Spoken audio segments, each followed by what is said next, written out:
Hey, it's Tuesday night. Lenny Schmidt. I'm in a cabin. This is Total Schmidt Show. Tonight, actor, tap dancer, pianist extraordinaire, Sean McGibbons. Buckle up. Welcome to Total Schmidt Show. How you doing? I'm back at sea. Here's what you're going to get from the show. It's kind of like quarantine comedy, except I'm not going to be home. Actually, it's kind of like quarantine comedy and a combination of all the stuff I've done online over the last year or so. There's sketch stuff, live stuff, stand-up stuff, travel stuff, and of course, conversations with others who do the same things that I do on a daily basis. That's it. That's the whole show. And I'm going to record it all and put it on the intraweb. Sometimes. Usually late. Always late. Maybe. I don't know. And weekly? Maybe. Sort of. Could be. Either way, sit back. I hope you enjoy whatever the hell it is I put together for this week on Total Schmidt Show. Hey guys, welcome to Total Schmidt Show. Sunday night, 6 o'clock. Here I am, another entertainer in another cabin. Look, can you tell by the beautiful art decor behind me that I am sitting in basically a phone booth in the middle of the ocean. First of all, do me a favor, as always. If you like the video, if you watch the show a lot, always give it a thumbs up. If you're not subscribed to the channel, please do so. It helps me out a ton to get likes, to get views, to get subscriptions, all that stuff. Look above me. You get all my social media, my little YouTube promo, little ticker, all this stuff. The show is funded completely by my followers and my supporters. If you want to support the show financially, there's lots of options up there in the ticker. Or you can just go to lennyschmidt.com/pay if you can. All the content on the Lenny Schmidt Comedy Network is free, but pay if you can because it helps it out. It helps us out, and I got to pay for this stuff. Tonight, Sean McGibbons, also from $1 Million Quartet. He's on Norwegian Cruise Lines. When I taped this episode, an amazing. I forget how great this conversation was. We talked about all kinds of stuff, live performance wise.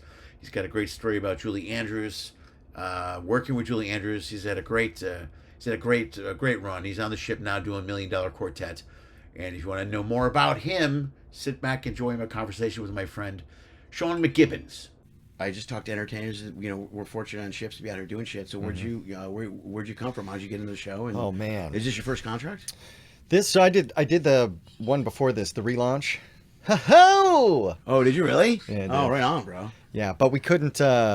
This so far has been way nicer because we can get off and enjoy the places because we basically toured through the Mediterranean, which was incredible. It was a dream, but then we just kind of watched the ports from the ship. We couldn't get off. We got to get off in my two dream places, which were Santorini and Athens, which here I am complaining about. Yeah, it was absolutely amazing. We got to get off on Thanksgiving and then won a crew lottery that got us off in Athens, and that, I'm sad as a pound, man. Dude, I got my badass. It was incredible, absolutely incredible. Yeah, that's one thing. I've never been over there.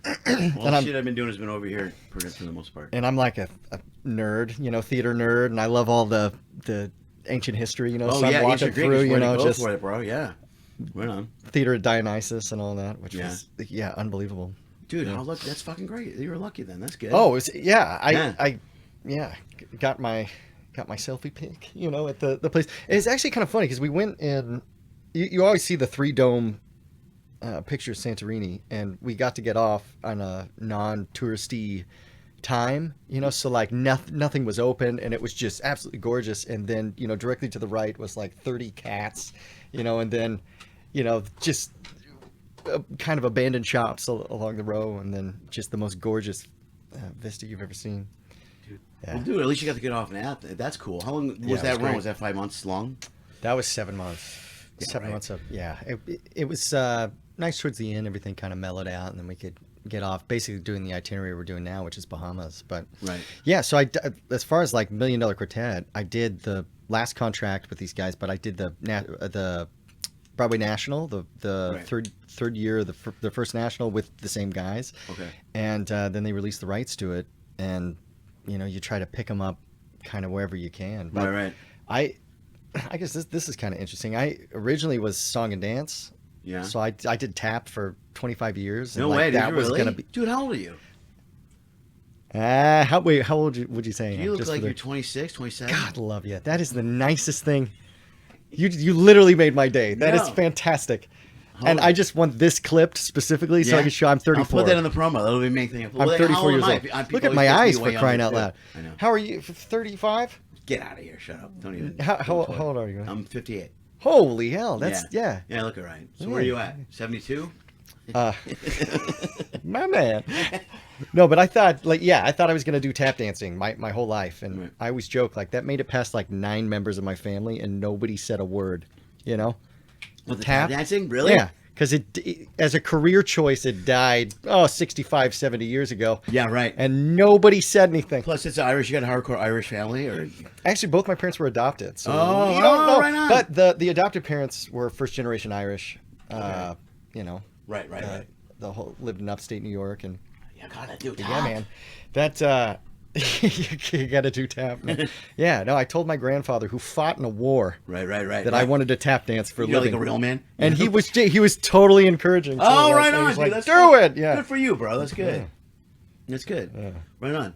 So, but now, dude, you got a great 9 years of tap, dude. First of all, I love this role. The Jerry Lee Lewis role Dude, is it's money. It's such a blast because Yeah. I grew up just variety theater, man. That was the first thing I was enamored with. Was like I don't know if you saw Hollywood Palace or any of those old I don't think it's variety shows from the '60s, like Sammy Davis Jr. would Oh, host. And oh like, all God! I that watched stuff. all those from the '70s. Dude, that was Well, like everybody had a variety show in the '70s. Dean Right. Martin, Sammy Davis, love them Donnie all, man. Green. I mean, my mom was a Flip Carol Wilson Burnett fan. and all Carol- those. That was epic.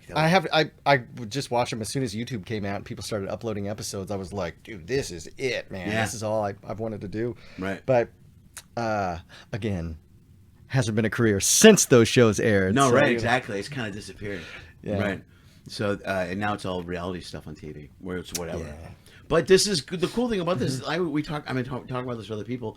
Live performing, so it's great because I love live shows. When COVID was gone, it sucked. I don't know about you, but it sounded like it probably affected the same way. It just sucked the life out of me. It was just Oh man. I mean- and I thought I had a gig lined up. I thought I'd had a tour, everything, and then I will never forget this. They go, get your contracts to us March 8th of 2020. okay. Union oh God, shut down that's March a week 11th. before. Oh my God, yeah. Literally like 3-4 days before the union shut Oh, down, dude. and I'd given up my apartment. So I thought I'm not going to be in town for a year. Sure. I'm giving this up, and then lost the contract. Where got was the pushed back. contract? Where So the this gig? was a music tour Okay. that had dates lined up, and it was going to be just all over, like rockabilly stuff, like I'm doing now with $1 Million Quartet. But then it got pushed back to the summer, Right. and then canceled, and I had no apartment then, so I was like, Oh, dude. Grandma, you know, Remember that tap thing we talked about?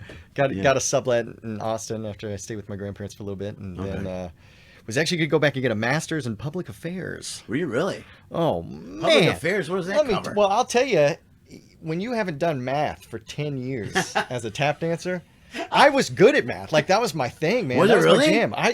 Oh my God. And then I remember going back and having to relearn all this stuff and just, it was horrible. Dude, I sucked at It math. was My terrible. kids suck at math. I had to take the GRE, and it was like a proctored I knew what thing. that GRE is the master's entrance exam. Yeah, that's why I don't know what it But is. they, nice, because you were successful Yeah, as a comedian no, and never yeah, had to wow, do that it's shit. a good thing. I got news for you. It's all I could do. So. Well, I don't recommend it to Yeah. anybody, but I studied for, usually people study like a month or two for the GRE, and I got about 3 weeks in, and my ADD just, it's Yeah. the only time I ever knew it was like an affliction. Right, It's right. like I would read these passages that are designed to be not appealing to anybody, and like, okay, one's like about some kind of legal case, and I get like a paragraph in, and I'm imagining myself in court, just like, I object, Your Honor. So And you're- then I get to the end, and I realize like I got nothing on that pass, and then I have to go back You and made up an imaginary play in your head. oh Like, my, it was horrible. And then there'd be like a clock like in the corner. I'm like, son of a, I should have been done with this like 8 minutes ago. That was terrible. And they have this proctored thing where they videotape you so they know you're not cheating. And I knew I ended up taking it twice, and because the first time if you do well on a certain section, you get a harder section on the next one. At least when It you take doesn't it on. sound like a reward. So exactly. So I did the first section. I was feeling good, and then the next 2 sections were super easy. So I knew I just whiffed hard. Right. So they've got somewhere there's hours of footage of me just swearing to myself while I'm just still going through this test. But yeah, it was terrible. Like the So- scene from Once Upon a Time in Hollywood. I always bring this one up. Which one is that? DiCaprio in the trailer where he's yelling at himself when he Yeah. snaps the scene. Yeah. When he calls him Not stupid. unlike that. Oh, I Dude, was sweating. it's my Like I was favorite. jumping rope in the attic. Like I'm dripping. I'm angry and just, oh, it's terrible. Stupid. Oh, yeah. That's the worst. But then I applied for places as I was waitlisted. I was going to go do this master's, and then I booked the cruise ship. Oh, thank God. And I just went Yeah. See you later. goodbye to a whole Bye, nother numbers. career. Yeah, right. Let me, go do this And thing. just go back into this. Yeah. Good. That's good though. But and you guys got time left here. What are you here till April? Did I hear that We right? just started. So we have Oh, three, till April, April, but this right. is our third cruise. So Okay. like, yeah. Wow, that's right. Well, I knew Nick from before. I know Nick and Colin from the first time I saw the show. I was in the Getaway a year before COVID or so. Yeah. And I was on the ship a lot. So I knew Nick from that. Yeah. But so that's good. So you're going to be here at least till April. And this show only runs on this ship, right? Is that the way it works? Yeah, so Right. this version of it, this is kind of it's the same producers as the Right, tour. right. So it's kind of the remnants of what the tour was is now on the ship. Right. Man, it's a blast. I Dude, love it's the great. role. I fell into it because I joke about tap, but it was one of I truly do love variety theater and everything. Sure. And I was very fortunate. I kind of hit the ground running. I had 4 dream gigs like back to back to back to back. It's good. And then everything just dried up. I mean, that type of theater, it's Yeah. nowhere in New York now. Like, Yeah, right. It's all pop, all young, very, very young faces, young voices. And then, but right off the gate, I had that, and then was fortunate to just have $1 Million Quartet come up. And I played piano my whole life, and just couldn't believe it. I mean, just right after that ended, MDQ kind of came in and was just super lucky, Dude, to get right in on. when the getting was good. Dude, that's nice though when it works out that way. Yeah, you know What I mean? right. You're in the right place, Right. right time, right gig. Especially because in between shows, when I'm just like, what am I doing with my life? Yeah, right. And then people, I went back to my college and did this like Q&A thing Where'd with you go some to of college? So I went to Texas State, Okay. which is a notorious party school. Sure. But I toured all the usual suspects, but I'm an only child of divorce, and when I go to these colleges and I go, the tuition for a musical theater degree is what, $50,000 a year now? Right. It was insane. And so I got into Texas State, and again, dumb luck, it's now a top 5 MT program in the nation alongside of these insane schools. And when I started the BFA program, oh my God, it was like $2,500 a semester.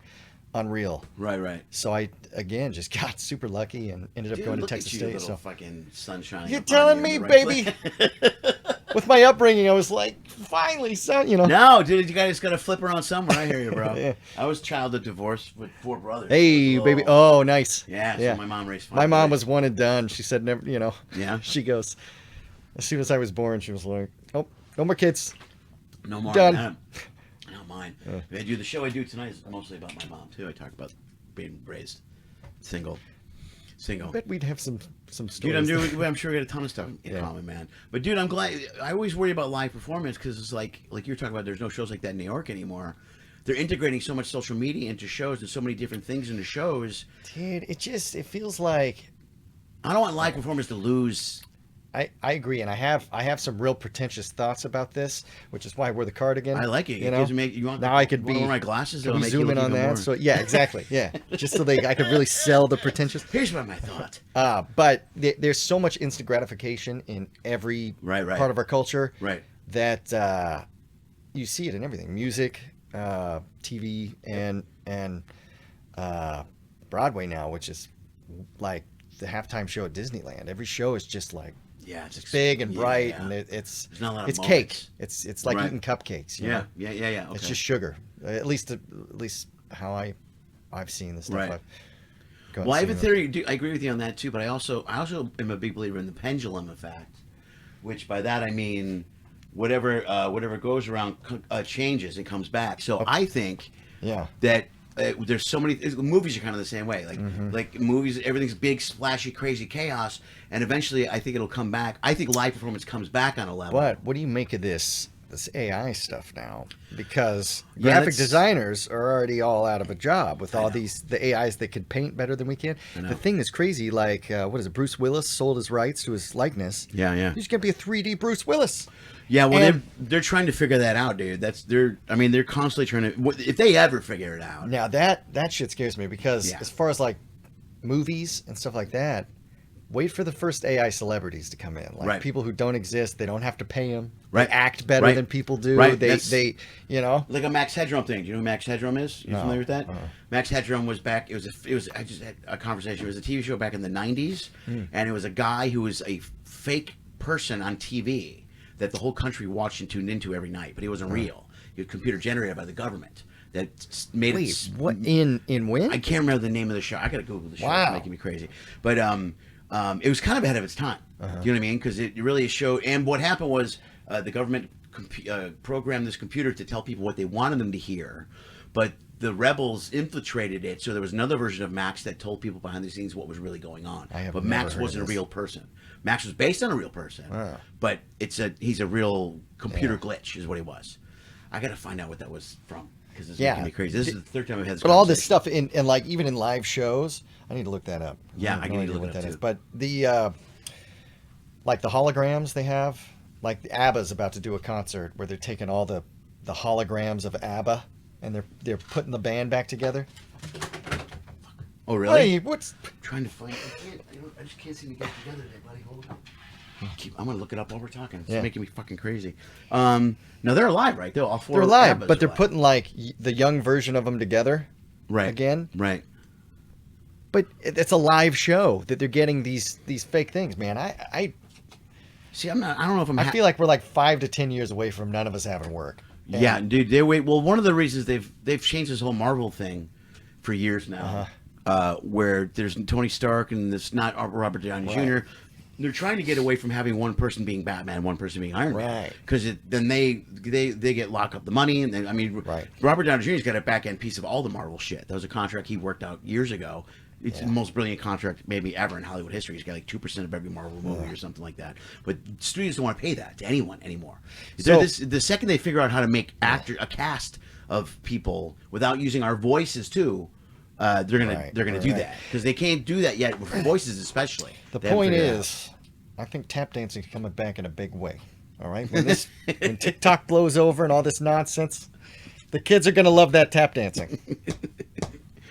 Well, I just hope, because I know they're constantly looking for a way to get rid of talent. They're already doing it. I mean, Right. shit, they already do it with people at stores. You know what I mean? I mean, just think Right. about it. Corporations want to find a way, but live. That's why I always bring up live performance, because there's Yeah. nothing like a live show. Like Right. your show live is powerful, fucking powerful, right? Thanks, man. It's just, yeah, it's amazing. It's such a blast, and having done it for a number of years now, it's one of those like it's so fun just to go out there and not think, you know, and just be able to kind of live and play with the audience and make Yeah. faces of people and be a maniac.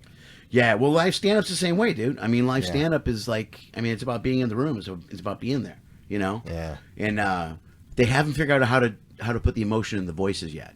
That's what they haven't figured as far as IA goes. That's why there's so much voiceover. Some of work. them, it's getting pretty good though, man. Some of these conversation I know. bots. No, it's scary. It's real scary. Right, I'm gonna sign in really quick and figure out what this is, because it's making me crazy. But I think about that aspect all the time, because they're constantly doing. Now they're doing. I mean, they do so many concerts with people that are what do they call it? It's not AI. It could be AI. Holograms. The holograms. Yeah, the holograms. Which is what they're doing with that ABBA. Right, concert. right. Yeah, man. Anyway, this is a little, way to depress any entertainer performers that are watching right now. Yeah, right, exactly. Well, that's why I think about the history or the future of live performance. Mm-hmm. All right, stop it. God damn it! Everyone, shut up! Everyone, shut up! I'm just trying. Okay, here we go. Here we go. Fictional character. It's been making me crazy all week. I gotta find. Oh it yeah, right let's hear this. Max Headroom was in a fictional AI character portrayed by Matt Furure was his name. He looked just like the guy. The first computer generated TV presenter. Max was known You for. said this was in like the 50s? Yeah, no, it was the 90s. Oh, okay. I was like, man, they had that technology. First now? appearance was. You just 20 about minutes into the conspiracy future. theoried me. I was like, man, they had that back then. What do they have now? He was in a TV show. God damn it! Well, anyway, here's the picture of Max Headroom. That's Max Yeah, Headroom. let's see this. Oh wow! That's All right. that's the guy, and I swear he was in some. He was a running character in some sort of TV show. He was arrogant. He had an attitude, but there was a lot more. The actor played him behind this. He wore a cardigan. He wore a cardigan. He was very cool. But the actor played. He was a CGI character. He was first in 20 Minutes into the Future in 1985. And now go back. What are you doing? Okay, I gotta get off. I'm getting off the line. I can't do this while I'm interviewing you. This is the pain in the ass. That internet package, man. You gotta be quick. I hate the internet. It's the worst thing on the ship is the internet. But anyway, that was an AI character. But yeah, they're doing more and more AI stuff. But cruise ships is one place for sure where there's still live entertainment, but they're also trying to cater to the younger groups now, especially Carnival does a lot of that stuff. Virgin for America's sure, doing, man. But their performance is so weird. They're very avant-garde. Have you been on Virgin? I haven't, but I read about it because I'm wondering if and when they're ever going to switch to or use stand-ups or any type of live comedy. And now they have it's interesting. They have a theater that they break into 4 different shows. They have a cast, and it's a very interactive cast that walks around. I don't know if you read anything about the plays or performances. So I had interesting, right? I'd auditioned for a little show. A buddy of mine was head of their entertainment. Oh, wow. All right. For a while. He ended up doing, he was a director, stage manager in New York for a little bit, and then worked his way into cruise ships. And sent me a posting. They needed a pianist for this thing, and it was going to be an insane amount of work. I mean, an everyday type of thing, making charts, arrangements, everything. But they wanted these breakout performances kind of through the day. Right. Where you'd just be walking around and all of a sudden just start playing, just breaking singer-songwriter stuff, really kind of new age. Yeah, it's kind of like stuff. a pop-up thing that happened all over the ship, right? Right. Yeah. Did you try to pursue it, or did you? I did, but it ended up being kind of a weird. So there was supposed to be this real the show sounded great. It was like this kind of sexually charged thing. Like they get everybody making out in the audience and stuff. Perfect for COVID, just right before, And but it on paper I was like, this is kind of sexy, Scorpio. So I'm like, I'm gonna play piano and make eyes at people. And they wanted songs from 5 different genres. I had to cover a Taylor Swift song at one point, and Montuno stuff, jazz, everything. And so submit all this stuff. They're like, great, awesome. I got a set list of 100 tunes, no arrangements. And then I was like, they said they want somebody to lead the band, make the arrangements, everything. I was like, great, awesome. And then they were like, 900 a week. Holy crap, are you serious? And you'd have to play during the week. You'd have to do sets during the week, then close the show, play a cabaret after the show till 1 in the morning. And then every week you'd have a close into open shift. So you'd have to go 1 a.m., be up for 8 a.m. to play a breakfast show. And I was like, guys. Dude, who takes that gig? Somebody straight out of college, probably. Yeah, that's really bad money. Somebody straight out of a music school who was and I went, guys, the arrangements alone, of that many tunes, put them together. You're not going to find somebody that's going to put those together. And they came back and said something like, we can offer 980 or something like that. And I went, love you guys. I hope we can work together in the future, and just kind of left it at that. Dude, I had no idea the people honestly were great. I would have loved to have done this show, but it just was not great. Dude, you know what But then COVID too. COVID hit COVID hit right after that thing. So yeah, I don't even know if the show would have been what it was. I know that I've been on it, but I've read some reviews about it, and I know they'll tweak their entertainment, but I can't imagine they have a whole cast of people working for $1,000 a week on that.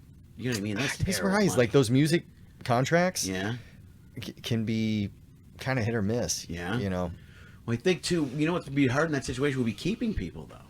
You know what I mean? Definitely. That's what after a year or even 1 or 2 contracts, you start hearing what's going on out there. You go, I can go work somewhere else. I think the turnover. The turnover would be brutal, and not just entertainment wise. I mean, God, you can go to any other cruise line and work other things, but at some point you got to be you're like, I got to make a living. I can't. It's so funny. But I remember being in college. If somebody would offer me $1,000 a week to go, I'm like, play up. Yeah, plus they throw the travel thing at you too. You know, Even when I'm in New York, have with savings and open the fridge and have that moment that dawns on me, like, I'm not gonna keep living like this. What am I doing? Yeah, right. After a gig, you know. Right. And then they get you with that travel thing too, where they get everybody with the travel thing, where you get to see the world. And then, you know what I mean? So that's a big part of it.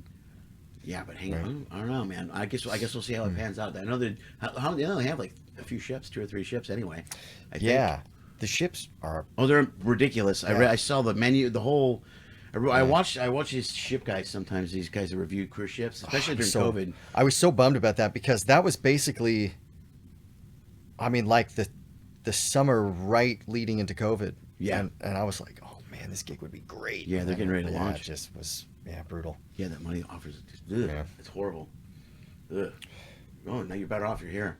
You play. So you play. Have you been in a band before? You know, like that's the funny thing is like I grew up playing piano. Yeah. But I never did any bands. I mean, it was always, dude. I did so much stuff. I was so ADD. You know, right. Just kind of went with my mind. You know, wherever. I think they look for someone ADD for the Jerry Lee Lewis role too. It's like kind of important. You know what I mean? It helps. I was that kid like because sometimes you look like you're not there. When you're in the scene, you know what I mean? Like I like to watch people that aren't in the scene when I'm watching a play. You know, I always watch other people. Like when there's a scene on the other side, I watch what you're doing. Well, when you're talking some of that's written in, that like you're supposed to be just kind of like doing your own thing and making gags out of it and right. They're little because they'll get a laugh off to the side. It's meant to get a laugh. Right. But I like ADD is so funny. I mean, I started looking into it more when I realized.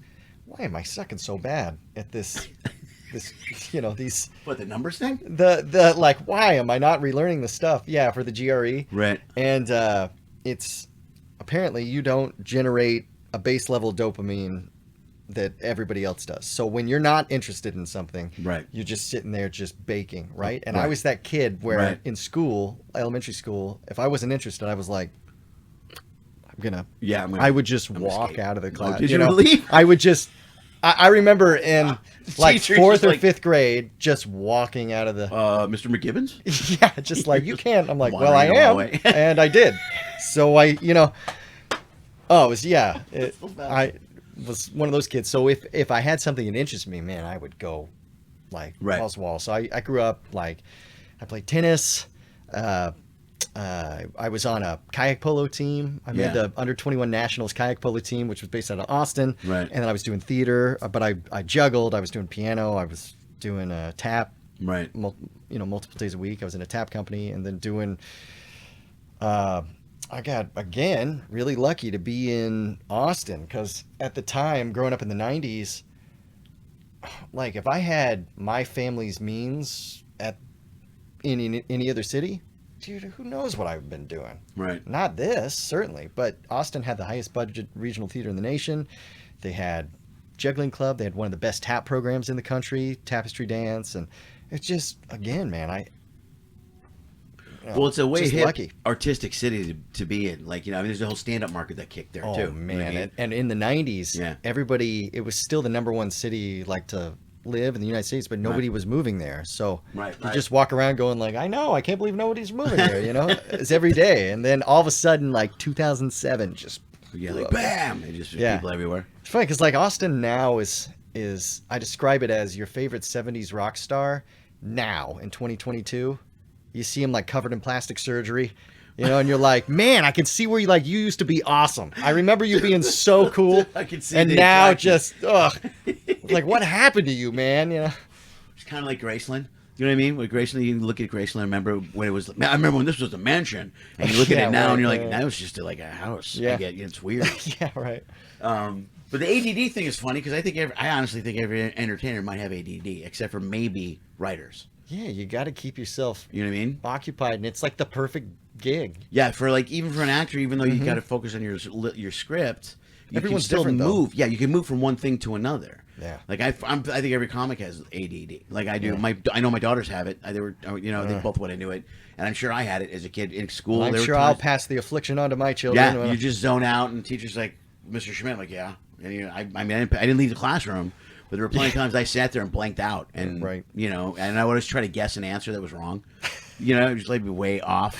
It Yeah. was like it was not good. But I think every entertainer has some sort of aspect of it. And like when you said you did so many different things, you did tap and you did music and you But did dude, this. I would get Yeah. like into them. Like that was the thing. Right. Everybody thought, you know, back in the '90s, it just meant as kids behavior problem. You know, they didn't get it. Right, back right. then. You know, they were like, yeah, you're just stupid. You know, that's that's what everybody says. There's no ADD. You're just stupid. You know, but like when I would get into something, man, I would. Like they would yell at you to focus. Remember, did you ever get yelled at to focus? Oh, I used to yeah, get that of course. focus. You're like, I'm trying. And then you'd go I'm totally. for like That 5 stupid minutes, and then I'd be focus like, face. You're like, you're right. I'm in this 100%, Yeah. and then just disappear 4 minutes later. Yeah, right. No, I get it. Back when no one really knew what the hell's going on. but I could like tap dance for hours and hours and hours. Right. I could play piano for hours and hours and hours. Right. And just shed through scales and do all kinds of stuff. And I played chess a lot growing up too. And I mean, Right. just I could sit there and not make a peep, just hours. Oh, just really? doing it. Yeah, yeah. As long as I was interested in it, Yeah, it was like it would click. But if I wasn't, right. I was out. Yeah, I did it in school, dude. Like my grades were shit. I was a terrible student. Yeah. But there was one class I took in high school that was called American Presidency. Apparently, it was the toughest class in the school, and it taught history of every president from the moment they were born until they died. So it started with Washington, went all the way through. At the time, I think it was Reagan or whatever, or Bush or whatever. But I was so into that class because the teacher. There's something about the way the teacher taught the class that I just dug it. Yeah. And I got like I missed an A by like a point, and everything else was D's. I mean, it was a horrible student. Yeah. But that class, I was lasered in, and everyone was like, "How are you getting such a good?" And the teacher's you're name like was naming, Uramovic. naming all the presidents. I knew you know? everything, man. There's something about this teacher. I just loved that teacher, Yeah. man. He just hit me the right way, and it was in everything he said. I was focused that class constantly.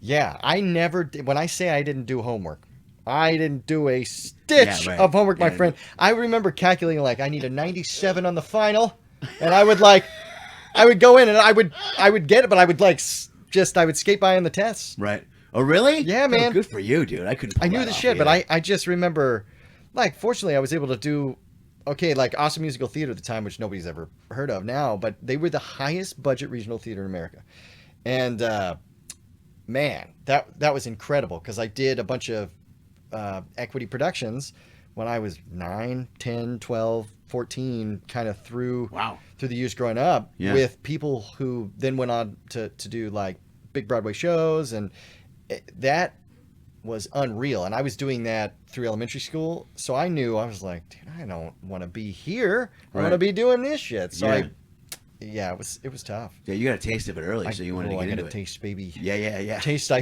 filled the void. You know where the self-esteem should be. You know. Yeah, see? That's Yeah, what exactly. Comedy is the same thing, Yeah, dude. right? Comedy is the same You get a exact taste thing. of that. Yeah, Yeah. and with comedy we get the gratification every 15 to 20 seconds. Yeah. That's our thing. You know, Yeah, that's man. why most of us are comics, is because it's the look at me mom thing. You know Do what I you mean? love me now, Yeah, Father? exactly. Yeah, exactly. It's the same thing. Yeah, 100%. Yeah, dude. Yeah, but it's good. Well, then that's cool because I lived on the road for years and stuff, and the fact that you're in this play here and you're doing it, that's dynamite, man. What are you gonna do now? You got 5 months to ride this out, or 6. So, you can ride it- I mean, where do you go from here? What do you I even thought think about it? transitioning into winning the Powerball. I'm always kind of Oh, that's good. like seriously. I think I'd be good at it too. Not ironically. I think I'd be like, you know how people, they just get the money and they don't do anything with it. And Yeah. I feel like I'd be, you know, You'd be good. you need a know, little Powerball thing? I'd send my friends like 6 tons of taco meat or something, you know, just on a whim, just have it Yeah, back just up to obscure their shit. house. That's you know, funny. Just all, Big all day. dump truck worth of Exactly. fucking fajitas. I would love that so much. But man, right now I'm doing this. I'd love to write like a guest entertainer show. Try Yeah. to do like a variety theater thing. Yeah. Where I could incorporate Yeah. a bunch of different stuff together. And Well, one of the other guys, hopefully I'll Jeff, work does on that, or Jefferson was Yeah. doing that, or So- at least he's going down that road. I heard. God, you're gonna roll your eyes and this, but I do sleight of hand. Oh, right and on, dude. Look at you do fucking everything. I actually got like I've spent years like doing this, and I got some good routines. I think would be pretty fun. With a camera, Right, you know, right. And some of the magicians do the projector stuff, and I would love to do like music, tap, variety kind of theater Yeah. thing, juggle, and then have it mostly be comedy, Right. you know, stuff. And I started writing this show where I do different characters, Yeah. come out as them, and I'd like to work on that. I think that'd be a lot of fun. Yeah. But other than that, man, I'm just kind of waiting for New York to blow over and see where it goes, because I still love live performance more than anything, and I love musical theater, at least when it had its own kind of sound. Right. And I know this particular era of musical theater just is not my particular brand of whimsy, you know. Right. Just 34, I'm not a tenor, you know, and Well, that variety theater just, it hasn't gotten, you know, it doesn't have a voice right now. So Yeah, it doesn't have a voice, but like I said, I Yeah. think it comes back. I believe in the pendulum thing. I Oh, do. I think baby. it comes back. All it takes is one or two. You know what I mean? well, you got to be able to make money for other people doing it. And right Right. now, people just, you know, Well, are you familiar with anything in the metaverse? Have you followed any of this stuff? you talk like Facebook stuff. Or No, like, dude. what do you mean, like- It's a whole. I can't even get into it yet. I'm going to do a show when I get back to LA yeah. next week. But there's a whole universe, and at first I think it's kind of stupid, and I think we're heading that way. Basically, it's just it's almost like something you saw on TV. It's a world. It's a virtual world that people play characters, people play news reporters, but there's a whole stand-up circuit on this virtual world. And so a buddy of Yeah. mine runs a club that's a virtual comedy club, and I guess what apparently- is this through? Is it? It's through the metaverse, which is But- it's like Is it- Facebook's thing. Yeah, Facebook's thing. Right, but Yeah, it's I have the, heard of this. The metaverse, I guess it's bigger now than I thought it was. I guess Keenan Thompson from SNL Hmm. is apparently he's rated the funniest comedian. He's one of the comedians on the metaverse, and I know a lot of guys that they do the metaverse. This is and what's so crazy to me. Like there's so much entertainment available now. right. And it's so weird to find like that one to do it as a profession. Right. Now. Like the people who are coming up, I remember even in the 90s, like stuff starting to change, and then right as social media hit, and especially YouTube, Right. like the whole game, at least for live performance, just changed. Like how you make money in musical theater. Right. Or like you would do shows regionally, wait for your Broadway show, something you were right for to come along, and then Right. you would hopefully be cast in that. And now it's like you'll make $300 a week Yeah. on a regional gig, like something like that, just because everybody's on YouTube, everybody's doing Yeah. this, everybody's going to the metaverse, everybody's stand up was the getting same stuff like deal, that. dude. For years, I came from the old development deal school, which is you learn stand up, you work the road, you open, you featured, you middled, you got Right. attention, and you needed hours of material before you got on television. Now you just do 3 minutes on the internet, you're funny, and you can make millions of dollars. Right, and then you're on the talk, you're on Ellen or something. Yeah, 'cause there's all because you kinds got your of- viral video. Yeah, there's that girl. Did you see that girl that somebody threw a beer at? Did you see that video? Oh yeah, I Okay. did see that. Well, actually. she's gonna have spots coming up. She'll be on Right. TV because of a 2-minute internet thing. That's And what's she's so been doing wild. stand up It's maybe like- 2 years or whatever, 3 Yeah. years. But it's hard to wrap your head around. I don't know if we're headed that way constantly because my thing is like it's not long form. Like your show's probably what's your show, an hour long, hour and It's about 20 with hour the jam? 40 okay. or so, All right. with the end with the jam at concert. the end. Yeah, Right. So, and then my show's like here I do a half, and on the clubs they do an hour. To be able to hold a room for an hour, it takes talent. Yeah, man. And a lot of people, it's not about that anymore. It's about just getting noticed. Mm-hmm. And I think they're trying to. That's why the virtual thing is such a big deal. Because you can go in the virtual world, you can go to a club and then leave and go to another club. I'm having a hard time wrapping my head around it. It's almost like it's too hard for me to fathom, and it's almost so future. But it makes sense to me on a deeper level where, I'm convinced the world is run by the 1% of the people who have all the money, and they would love for Lay this it to on me, happen. baby. Yeah, I know. Yeah, that's what I think. So I think they want that world where it's all AI and it's all this, and people don't go out into the world, people don't own things, and people don't do stuff, and you don't have to leave your house. It's You know almost what's like the Matrix. so crazy about this is like now I'm not that old, right? I'm Yeah. in my 30s. Yeah, But I'm finally reaching the stuff that I don't get it. You know? Yeah. But the turnover rate for like that feeling is so much faster now. I feel like it's like Yeah. 5 years, Right. and then It goes even quicker. kids are like, I don't like. Yeah, it Kids used in to- middle school are like, that kid, I don't understand what's wrong with that kid, and they're like 3 years apart. you Right, know? my daughters go through that where they'll see stuff now. My daughter's 21; she'll see people that are 19 and go, "I have no idea what those kids are doing." You're 21; you don't know what those kids are doing. Yeah. I mean, it used to be a generation Right. to get out, and now it's not a generation anymore. It's like you see it comes and goes so quick, and you don't understand it. Right. And I think they're throwing stuff at the wall, trying to see what clicks, and basically it's Yeah. whoever makes money. I Whoever don't makes the understand most half money. of it. Yeah. And once you get into something, Yeah. then it's irrelevant. The only And- way I sleep at night is I still enjoy everything I'm doing. Like Right. I love it, and I do it for the Right. love. And if something comes along, I'm having a lot of fun in the meantime. Right. Doing it. So Well, I do too. Yeah. Like I like doing the show, Yeah. and I'm fortunate that everything I do I make a little bit of money at, so that I'm doing what I want to do. Right. So I'm kind of lucky too. You know what I mean? When you look at Yeah. it in the big picture, you're lucky. I don't have to go out and do the day job. I remember COVID. I was doing Uber Eats. I've worked so many. I've done crap every. jobs I in the clean past. carpets. Oh my I've done God. every job you could possibly Yeah. think of. Still luggage door to door. I mean, every gig. But you look back at it now. You're fortunate now. I mean, the ship thing puts you in an aspect You know where. what I had in New York one time. Oh God, which there's a whole life in New York that is just like 40 stories higher than anything that I would ever get to experience. You know? Right. Where they look back down, it's like, how do you not have, just horrible? You're looking at ants, just walking Right. down. You just know they're up there like good. Yeah, the people in the And, towers. Yeah. And like my New York experience, like most of my meals were quickly behind folded napkins, Right. with somebody just yelling at you. Right. And and like I just remember this moment so vividly because again I had right out of the gate I had great gigs. I was super lucky, and I had a short-term Broadway show as a featured tap dancer. Yeah. And this might be kind of fun to talk about is my first show ever out of college was with it was written and directed by Julie Andrews. Who was like, for me, a top 3 freaking idol. Oh my God, that's huge. So and you it worked it with her was- and everything? all right, I gotta tell you, This is a great. this was wild. You're like the most blessed entertainer I've ever met. This is. But again, it was just like, Right. I can't, like, oh man, if we went over, my childhood was real tumultuous. Right. Like, I never thought that any of this stuff would happen, Right. but I did work very hard, but so Right. fortunate for this stuff. And it came when I was literally squatting in an apartment in New York. I had these auditions, and I had a sublet fall through, and the guy moved a week into the sublet. So I was there 3 weeks. They cut off the utilities to the apartment.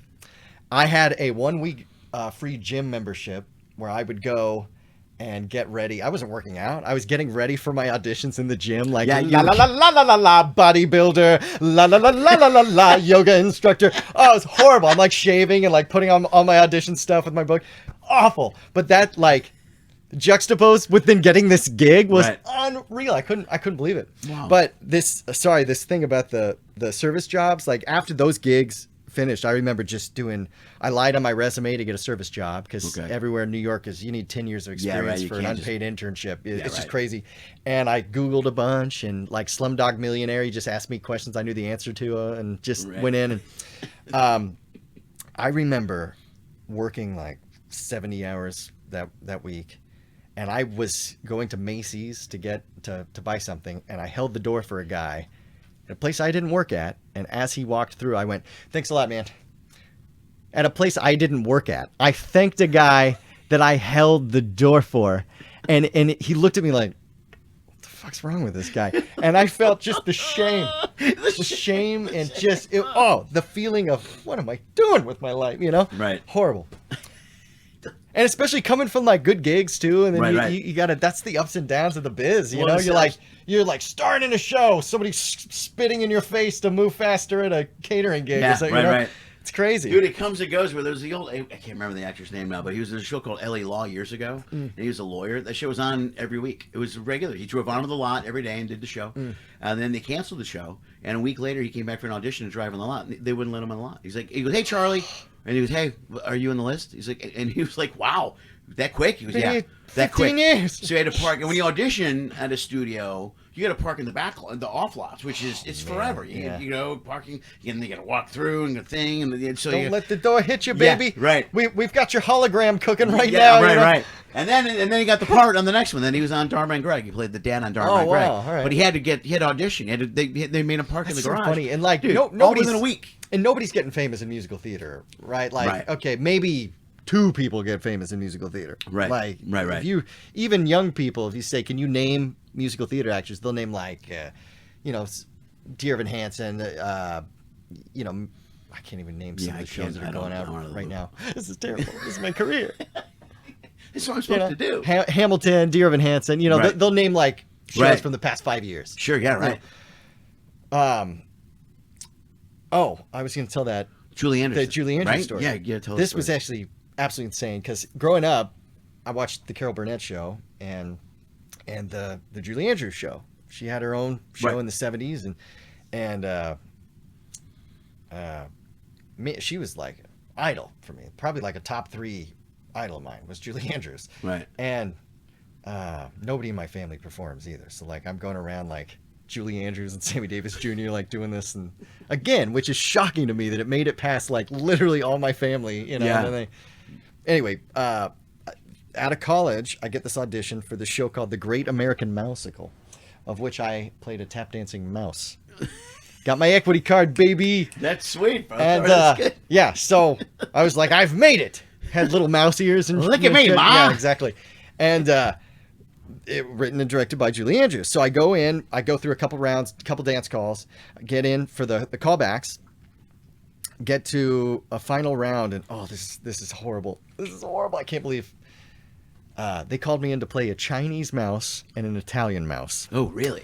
Oh, yeah, man. Thank God that is not recorded. back when you could do that. Oh, yeah, it was terrible. Yeah, right. So, and then this is true, that summer, like Theater of the Stars in Houston, I think Yeah. it was, did like Miss Saigon Right. with no Asian people. Oh, no. Really? Oh, jeez. terrible. And of course shit hit the fan. Sure, 'cause, yeah, right. You know, like, it's one of the most underrepresented groups in all of musical theater in that they have, you know, Asian people have 3 shows essentially, and then they choose one of those shows and right, didn't cast like maybe one Asian person. And, it's terrible. And so that part was cut from the show. Of and course, that yeah, summer, God. quickly. Yeah. So I go in and I go, who's in the room? And they go, 2 producers, book writer, 2 music directors that co-wrote all new music and lyrics, the director, who is Julie Andrews, will also be there. I was like, oh, great. And I have never felt more calm in my life going into audition. She was in there with sweats and a ball cap. Oh, right on. You know, and just, hello, Sean, darling, what will you be singing? You know, and I sang my song, and it was great. Did the scenes and everything, which were horrifically offensive. horrible. And I got the gig, though. And then I go in, and 17 days in, I tear my meniscus in my leg. Oh, no, dude. I had to fall into this little jazz split thing, and I tore my meniscus. I tried to do more shows, and finally just my leg gave out. Yeah. It was terrible. And that night, I'm in the Goodspeed housing, and there's a ring on the phone, and I go over. Nobody's called this phone. I pick up the house phone, say hello, and I hear, Sean, darling, it's Jules. What's happened? What's this misfortune? I said, they think it's a meniscus. And she goes, oh, darling, something similar happened to me in Victoria. Do you need any soup? Can I take you to the store? Really? And it's like, dude, that's the crazy. and I go, no, just you calling. It means the world to me. Thank you so much. And then she goes, well, we're pulling for you, darling. You rest up, whatever you need. 45 minutes later, there's a knock on the door. She'd sent her assistant over with 2 6-packs of beer, large pizza, and some soup. Oh, dude, and I kept right one of on. the bottles. It's a Christmas ornament now, my right Julie on, Andrews yes. beer. But the best part about was I was making $175 a week Right. before taxes Right. because I was getting my card at the end of the run. Right, and when right, you okay. get your card, you make no money, Right. because then they will they pay extra for your equity contract. Right, okay. So, I mean, nobody's making money on the show, and that cast was stacked. I mean, they had Right. Tony-nominated people Right. in this show, Big and badasses. nobody was making money, but they let me stay to fulfill the contract, so I could still get my card, even though I'd made no money. That was really and to work with Julie Andrews. Right. And I got to sit next to Julie Andrews, talk to her about Gene Kelly and Sammy Davis Jr. We played piano together at one point. Dude. It was Dude, that is unbelievable, dude. great fucking The story. best thing that ever happened to me was tearing my meniscus. Right. I got a 6-pack of beer from Julie Andrews and got to chill with her for 10 days and just, Dude, that's It awesome. was incredible. That's really cool, Yeah, dude. it was an unbelievable experience. Dude, that's the best story ever. Oh, my God, that's so cool. That's great, man. She sent us all a fruitcake over Christmas. The woman is... Fucking I love fruit. She's royalty, baby. She's a class act. That's very cool. That's very Yeah, it was a wild thing. And then go straight from that to being screamed at to move faster in a restaurant. It is just like, Julie Andrews bought me a 6-pack of beer, you jerk. Do you have any idea where I was last Oh, week? no. I was playing piano with Julie Andrews. Musical theater is like the most humbling profession there is. Probably comedy, too, Well, comedy can be. Joke doesn't land, baby. No, you don't. You know what I mean? You're good for a while, then you're... We had that cabaret show. I don't know if you saw Broadway Unplugged. Oh, this week? I couldn't get in, bro. You guys were it's all packed right. for both shows. We tried. So now the show is scripted out, but originally, there was no script, Okay. and we had to go on, and we just would vamp for minutes and come up with our own material. Really? And that would make cool. I would like seeing that. For an audience that didn't speak English in Italy, Right. for like 6 weeks. Oh my God, dude. We just had clams. Yeah. For like 2 months. Yeah. Of us just flailing, dude, just drowning. And I found this like, you know, that peace in hitting rock bottom. You know, like when people say drowning it's good if you just give into it. You know, you ever hear that? You just accept That's what I was doing every day. We were like, we're gonna eat shit, but we're gonna do it as a family. We're gonna go out there and just. Oh, it's brutal. But I found that